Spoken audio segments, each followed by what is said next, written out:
ಅಷ್ಟು ನೋಡಿ ಗಾಯ್ಸ್, ಇದು ನಿಮಿಷಾರಣ್ಯ. ಇದು ಮಾನವ ಜಾತಿ, ಮಾನವ ಏನು ಸ್ಟಾರ್ಟ್ ಆಯಿತೋ, ಮಾನವ ಜನ್ಮ ಇಲ್ಲಿಂದಾನೇ ಸ್ಟಾರ್ಟ್ ಆಗಿದ್ದಂತೆ. ಫಸ್ಟು ಭೂಮಿ ಮೇಲೆ ಹುಡುಗ ಹುಡುಗಿ ಜನನ ಆಗಿದ್ದು ಇಲ್ಲೇ ಅಂತ ಹೇಳ್ತಾರೆ. ಇದು ಅಯೋಧ್ಯೆಯಿಂದ ಒಂದು 215 ಕಿಲೋಮೀಟ್ರ್ ಇರ್ಬೋದು.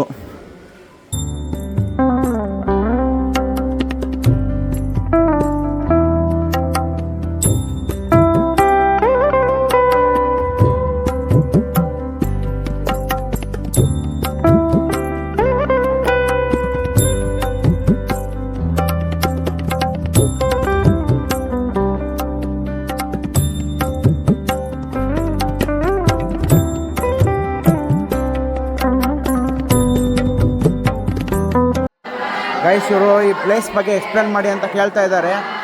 ತುಂಬ ನಾಯ್ಸ್ ಇದೆ, ನೋಡೋಣ. ಹೊರಗೆ ಕರ್ಕೊಂಡೋಗಿ ಕೇಳೋಕೆ ಟ್ರೈ ಮಾಡ್ತಿದ್ದೀವಿ. ನಿಮಿಷ ನೋಡೋಣ. ಕೇಳಿದ್ದೀವಿ ಗಾಯ್ಸ್, ಸ್ವಾಮೀಜಿ ಅವ್ರನ್ನ ಕೇಳಿದ್ದೀವಿ, ಇದ್ರ ಬಗ್ಗೆ ಹೇಳಿ, ಇದ್ರ ಬಗ್ಗೆ ಏನು ಹಿಸ್ಟ್ರಿ ಅಂತ ಕೇಳೋಕ್ಕೆ ಹೇಳಿದ್ದೀವಿ. ಅವರು ಹೇಳ್ತಾರೆ. ಅವ್ರು ಹೇಳಿದ್ನ ಕನ್ನಡದಲ್ಲಿ ಟ್ರಾನ್ಸ್ಲೇಟ್ ಮಾಡಬೇಕು. ನೀವು ಮಾಡ್ತೀರಾ ಅವರೇ? ಮಾಡೋಣ ಬಿಡಿ. ಮಾಡ್ತೀರಾ? ಎಲ್ಲರಿಗೂ ಗೊತ್ತಾಗಬೇಕಲ್ಲ, ಕನ್ನಡದಲ್ಲಿ ತಿಳ್ಕೊಳಕ್ಕಲ್ಲ, ಅದಕ್ಕೋಸ್ಕರ ನೀವು ಮಾಡ್ತೀರಾ? ಹಾಂ, ನೀವು ಸಪೋರ್ಟರ್ ಆಗಿರ್ರಿ ಅವರಿಗೆ. ಅವ್ರೇನಾರ ಹಿಂದಿಯಾಗಿ ಹೇಳಿದಿರ್ತೀವಿ, ಕನ್ನಡದಾಗ ಹೇಳ್ಬೇಕಾರೆ ಗ್ರಾಮರ್ ಮಿಸ್ಟೇಕ್ ಮಾಡಿದ್ರೆ ಸ್ವಲ್ಪ ಅವ್ರಿಗೆ ಹೆಲ್ಪ್ ಮಾಡಿ ಹೋಯ್ತಾರೆ. जय श्रीमन्नारायण। ये दिव्य देश पेरुमाल 97th दिव्य देश पेरनेम देवराज पेरुमाल उत्सवर श्रीदेवी भूदेवी श्रीनिवास तायार सन्निधि तायार पेर पुंडरीकवल्ली तायारम्म तिरुमंगई आलवार मंगला शासनम दिव्य देश। ये नैमिषारण्य पेरुमाल जो तमिलनाडु में 108 दिव्य देश है, उसमें से 97th दिव्य देश में है। ये स्वयंभक क्षेत्र पेरुमाल। यहाँ वन रूपी भगवान है। वन रूपी तो ये आरण्यक है, आरण्यक रूप। इसी आरण्य में यहाँ के अगर आप वृक्षों को देखेंगे, ट्री को देखेंगे, तो आपको ऐसा एहसास होता है कि ये ट्री में यहाँ पेरुमाल का वास है, वृक्ष में यहाँ पेरुमाल का वास है। यहाँ वन रूपी भगवान है। नैमिषारण्य भाषाय पुंडरीकवल्ली समेताय श्री देवराजाय मंगलम। जय श्रीमन्नारायण। ಜೈ ಶ್ರೀಮನ್ನಾರಾಯಣ. ಜೈ ಶ್ರೀರಾಮ್. ಈಗ ರೋಹಿತ್ ಅವರು ಹೇಳಿದ್ನ ಎಕ್ಸ್ಪ್ಲೇನ್ ಮಾಡ್ತಾರೆ. ನಮಸ್ಕಾರ ಗೈಸ್. ಏನಂದರೆ, ಇದು ತಮಿಳ್ನಾಡೊಳಗಡೆ ಪೆರಿಯಾರ್ ಅಂತೇಳಿ ಒಂದು ದೊಡ್ಡ ಮನೆತನ ಏನಂತೀವಿ, ಪೆರಿಯಾರ್ ಅಂತೇಳಿ ಸ್ವಾಮೀಜಿಗಳ್ದು ಏನೋ ನಾವೇನೋ ಹೇಳ್ತೀವಲ್ಲ, ಆ ಥರ ಸ್ವಾಮೀಜಿಗಳ್ದು ಅವ್ರದ್ದು ಒಂಥರ ಟೆಂಪಲ್, ಒಂದು ಕಮಿಟಿ ಥರ ಮಾಡ್ಕೊಂಡಿದ್ದಾರೆ. ಅದರೊಳಗಡೆ ಪೆರಿಯಾರ್ ಅಂತಂದರೆ 104 ಸೆಗ್ಮೆಂಟ್ಸ್ ಏನೋ ಇದ್ದಾವೆ. ಅದರೊಳಗಡೆ ಇದು 97ನೇ ಸೆಗ್ಮೆಂಟು ಆ ಥರ ಟೆಂಪಲ್ ಇದು. ಇದ್ರದ್ದೇನೋ ವಿಶೇಷತೆ ಅಂದರೆ ವನರೂಪಿ ಭಗವಾನ್ ಅಂತ. ಅಂದರೆ ಈಗ ನಾವು ಒಂದು ವೃಕ್ಷದೊಳಗಡೆನೇ ದೇವ್ರನ್ನ ಕಾಣ್ಬೋದು, ಇಲ್ಲ ಒಂದು ಕಾಡೊಳಗಡೆ ದೇವ್ರನ್ನ ಕಾಣ್ಬೋದು. ಅದೇ ರೀತಿ ಇವರು ಎಲ್ಲ ಇಡೀ ಕಾಡನ್ನ ಪೂಜೆ ಮಾಡ್ತಾರೆ. ಅದಕ್ಕೋಸ್ಕರ ಇದನ್ನು ವನರೂಪಿ ಭಗವಾನ್ ಅಂತೇಳಿ ಕರೆಯೋದು.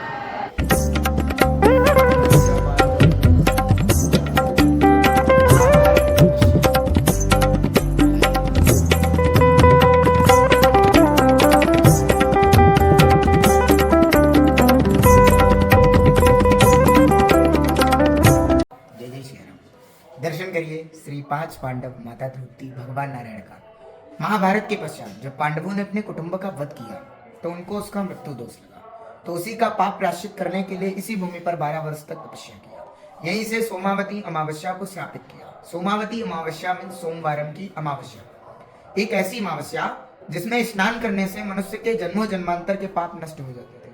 तो उसी के महत्व से पांडव यहाँ पर 12 वर्ष तक तपस्या किए। तपस्या बद्रीनाथ जी की ओर विलुप्त हो गए। नैमिषारण्य सृष्टि की रचना, एक ऐसी भूमि जहाँ पर 88,000 ऋषियों ने तपस्या की। ये एक ऐसी भूमि है नैमिषारण्य। यहीं पे ब्रह्मा जी का चक्र गिरा। कालांतर में जब 88,000 ऋषि मुनि ब्रह्मा जी के पास गए, कहे कि प्रभु, हे प्रभु, हमें एक ऐसा स्थान बताइए जिसमें कलयुग में हम वहाँ जाकर तपस्या कर सकें और वहाँ पे कलयुग का निवास था। तो ब्रह्मा जी का चक्र नैमिषारण्य के पृथ्वी के मध्य भाग में, नैमी माने पृथ्वी, नैमी माने बीच का मध्य भाग, सा माने पृथ्वी, अरण्य माने जंगल, तो नैमिषारण्य। तो ये पृथ्वी के मध्य भाग में, बीच के मध्य भाग में यहाँ पे गिरा, तो ये नैमिषारण्य के नाम से विख्यात है। चक्र तीर्थम दर्शन किया, वो ब्रह्मा जी का चक्र। यहीं पे 91वां शक्तिपीठ माँ ललिता, 51 शक्तिपीठ इधर में गिरा, यहाँ पे माँ ललिता आदिशक्ति पीठ। तो ये बहुत ही पावरफुल भूमि, 88,000 ऋषि मुनि का तपस भूमि। आर्ट ऑफ लिविंग का स्टार्टिंग नैमिषारण्य से ही हुआ। उसका फेम है महर्षि दधीच, जिन्होंने संसार के हित के लिए अपना शरीर गौओं से चटवा के दान कर दिया। अपना शरीर गौओं से चटने के लिए दान कर दिया। तो उसी के महत्व से पांडव यहाँ आए और यही से महर्षि दधीच ने अपना समस्त कष्टों से निवारण करते हुए संसार की रक्षा की। इस संसार के हित के लिए अपना शरीर दान कर दिया। आज युग ऐसा है कि मैं अगर आपसे कहूँ कि आप मुझे अपना उंगली एक दे दीजिए, नहीं दे सकते, लेकिन उन्होंने संसार के हित के लिए अपना शरीर गौओं से चटवा के दान कर। यह 88,000 ऋषियों की तपोभूमि नैमिषारण्य से ही सृष्टि का रचना हुआ। सृष्टि का फर्स्ट मेल एंड फीमेल रानी राजा मनु रानी शत्रुपा, जिनसे वही नर सृष्टि की रूपा 23,000 ईयर एक पैर पर खड़े होकर तपस्या किया इसी भूमि पर नैमिषारण्य में। तब जाके हमारा जन्म हुआ इस पावन धरा पे और हमारा संसार में। जैसे आप कर्नाटक के हैं, आप बेंगलोर के हैं, आप दिल्ली के हैं, आप बम्बई के हैं, तो उसी से हम नैमिषारण्य के हैं। तो हमारा आपका फर्स्ट माता पिता पूर्वज राजा मनु रानी शत्रुपा है। तो आपका बहुत बड़ा भाग्य है जो इस पावन धरा पे आप पाए। ये आपके पितरों एवं माता पिता के सत्कर्म है जो इस पावन धरा पे आपको आने दिए।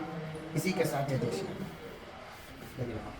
ये भगवान ब्रह्मा का ब्रह्म कुंड है जो आप लोग दर्शन कर रहे हैं, इसको नैमिषारण्य तीर्थ बोलते हैं। इधर में भगवान ब्रह्मा से जब ऋषियों ने प्रार्थना किया, हम ऋषि लोग मानव कल्याण के लिए तप करना चाहते हैं, आप मानव कल्याण के लिए हमें कोई ऐसा स्थान सुनिश्चित कर बताएं जहाँ पर बैठ करके हम मानव कल्याण के लिए तप कर सके। तब भगवान ब्रह्मा ने विश्व प्रेरणा के द्वारा एक चक्र उत्पत्ति करके वो ऋषियों को प्रदान किया।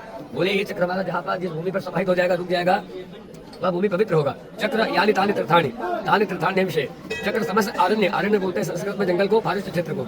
जब समस्त आरण्यों में भ्रमण करने के बाद में चक्र यहाँ ऋषियों के यज्ञ कुंड में समाहित हो गया और ऋषियों ने इसी भूमि पर निरंतर 1000 वर्षों तक तप किया। भागवत में आता नेम से अलिमित क्षेत्रे रसया सौलकादया सप्तम स्वर्गाय लोकाय सहस्त्रम संभवता। इसी नैमिषारण्य तीर्थ क्षेत्र में चक्र तीर्थ के उपस्थित में होकर के सौलकादि महर्षियों ने निरंतर 1000 वर्ष, 1 सहस्त्र, इसको 1 सहस्त्र बोलते इधर में तप किया और तप के बल से काशी क्षेत्र में जाकर के मोक्ष को प्राप्त किया। इधर में सूत महर्षि ने सौनक महर्षि को श्री सत्यनारायण स्वामी का व्रतम फर्स्ट टाइम श्रवण कराया। एकदा नैमिषारण्यम रसया सौनकादया प्रमुक्षामनया सर्वे स्तोत्रम पौराणिकम खलु। ये पितृ क्षेत्र में पितरों का नाभि गया है, चढ़ गया बिहार ब्रह्मकपाली बद्रीनारायणम नैमिषारण्यम नाभि गया। इसमें स्नानम करने का, चक्र तीर्थम का प्रोक्षण करने का क्या फलम? चक्र तीर्थम कुरुक्षेत्रम कुरुक्षेत्र दिवाकर फलम नैमिषारण्यम। चक्र तीर्थ से मध्य आते, जब कुरुक्षेत्र में जाते हैं सूर्य ग्रहण चंद्र ग्रहण पड़ने पर उस समय स्नान आदि करने से, दान आदि करने से जो फल प्राप्त होता है वह चक्र तीर्थ से मध्य आते, इसका आचमन करने से पुण्य फल प्राप्त होता है। बोली चक्र भगवान की जय। ಇದು ಬಂದು ಚಕ್ರತೀರ್ಥ ಅಂತೇಳಿ, ಇದ್ರದ್ದು ಬಂದು ಏನು ವಿಶೇಷತೆ ಅಂತಂದರೆ ಇದು ನಿಮಿಷಾರಣ್ಯ ಅಂತೇಳಿ ನಾನು ಆಗಲೇ ಹೇಳ್ದಂಗೆ ಇದು ವನಸ್ವಾಮಿ ಅಂದರೆ ವನದಲ್ಲಿರೋ ದೇವರು. ಅಂದರೆ ಮುಂಚೆ ಏನಾದರೂ ಋಷಿಮುನಿಗಳು, ಅವಾಗ ಋಷಿಮುನಿಗಳು ಜಾಸ್ತಿ ಇರೋದು ಸತ್ಯಯುಗದಲ್ಲಿ, ಋಷಿಮುನಿಗಳು ಶಾಪ ವಿಮೋಚನೆಗೆ ಜಪ ತಪ ಮಾಡ್ತಾರೆ. ಜಪ ತಪ ಮಾಡಿದಾಗ ಏನು ಬ್ರಹ್ಮದೇವರು ಇದ್ದಾರಲ್ಲ, ಅವ್ರು ಬ್ರಹ್ಮದೇವರು ಒಂದು ಚಕ್ರನ ಗಿಫ್ಟಾಗಿ ಕೊಡ್ತಾರೆ ಅವರಿಗೆ. ನೀವು ಅದನ್ನು ಹೋಗಿ ಸ್ಥಾಪನೆ ಮಾಡಿ, ಭೂಮಿ ಮೇಲೆ ಸ್ಥಾಪನೆ ಮಾಡಿ, ಎಲ್ಲಿ ನೀವು ಅದು ಹೋಮ ಹವನ ಮಾಡ್ತಿರೋ ನಿಮಗೆ ನೆಕ್ಸ್ಟ್ ಮೋಕ್ಷ ತಗೊಳೋಕ್ಕೆ ಹೆಲ್ಪ್ ಆಗುತ್ತೆ ಅಂತೇಳಿ ಕೊಟ್ಟಾಗ ಇದು ಬಂದು ಸ್ಥಾಪನೆ ಮಾಡಿರೋದು ಇದೇ ಜಾಗದಲ್ಲಿ. ಇದು ನೋಡಿ, ನೀವು ನೋಡ್ತಾ ಇದ್ದೀರಾ, ನೀರು ತಿರುಗ್ತಾನೇ ಇರುತ್ತೆ ಇಲ್ಲಿ ಯಾವಾಗಲೂ. ಓಕೆನಾ, ಇದು ಯಾವಾಗಲೂ ಶಾಪ್ ಆಗಲ್ಲ ನೀರು, ಇಲ್ಲೂ ಅಷ್ಟೇ ಅಲ್ಲೂ ಅಷ್ಟೇ ನೀರು ತಿರುಗ್ತಾನೆ ಇರುತ್ತೆ. ಇದೇನಕ್ಕೆ ಅಂದರೆ ಕೆಳಗಡೆ ಒಂದು ಚಕ್ರ ಇದೆ, ಅದೇ ಬ್ರಹ್ಮದೇವ್ರದ್ದು ಒಂದು ಚಕ್ರ.